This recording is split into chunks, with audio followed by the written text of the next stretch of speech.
Kain na ang cheese roll. Kain. Fake news.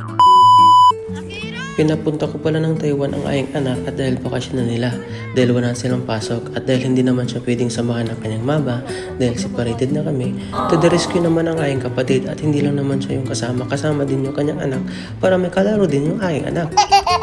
Ito pala yung una namin pinuntahan, Sinfong Seaside at malapit lang din naman dito kung saan kami nakatira ngayon. Maganda pala paghapon pumunta dito kasi low tide, mababa yung tubig. Kasi pag nag-high tide na kasi, umaabot yung tubig dun sa taas, dun sa batuhan sa likuran kung saan umakyat si Akira kanina. Kaya ang ginagawa namin dito ngayon, tamang tambisaw lang, tamang muni-muni lang. Ganito lang kasi bawal naman maligo dito sa party na ito. Pero may mga seaside din naman malapit dito na pwedeng maligo. At dahil magagabi na, ay umuwi na muna kami sa aking dorm. At dahil wala akong mga kasama sa floor namin, ay nagkantahan muna kami. At hindi lang kantahan ang ginawa namin dahil paborito ng aking kapatid ang gin shimbot, ay nagtimpla muna siya ng gin na aming iinumin. At pagkatapos namin mag-inom, ay ito na ang nangyari. Tumama na yung gin. Guys, tumama na yung gin. Time check. 10 PM na pala at bawal na magingay. Nasa batas kasi na Taiwan ng 10 AM ng umaga at 10 PM ng gabi ay bawal na magingay. Mga busy kasi lahat ng mga tao dito at halos lahat may pasok. Kaya respect is the key para sa tahimik na buhay.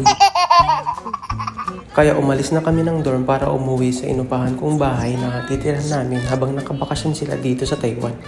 Habang pauwi kami ay nadaanan namin itong park at tatambay muna daw kami at hindi lang naman tambay ang ginawa, ang mga bata ay naglaro muna.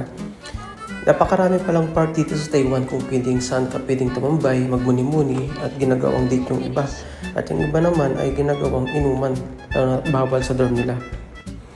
At hindi lang naman mga bata pwedeng maglaro dito. Kung isip bata ka ay pwede rin naman, walang basagan ng trip. At ayun nga, nakita tuloy ng aking anak yung aking beso. Alam mo naman talaga, napakalaki. At ito na naman ang pinagtripan ng aking kapatid, Duyan. Iwan ko ba kung bakit napakalakas ng trip ng aking kapatid. At ayun na nga, pati yung anak niya pinag-interesan. Ay nako, bagis. Ay nako, alwadam.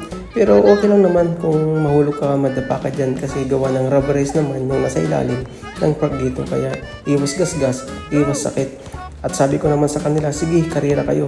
Bibigyan 1,000 yung manalo. Kaya ayun, nagkarera sila. Ewan ko kung sinong panalo. Basta ang alam ko lang, wala akong binigay sa kanila. Hanggang dito lang. At bukas, see you again kasi may gala na naman kami. Salamat sa panonood. See you in my next vlog.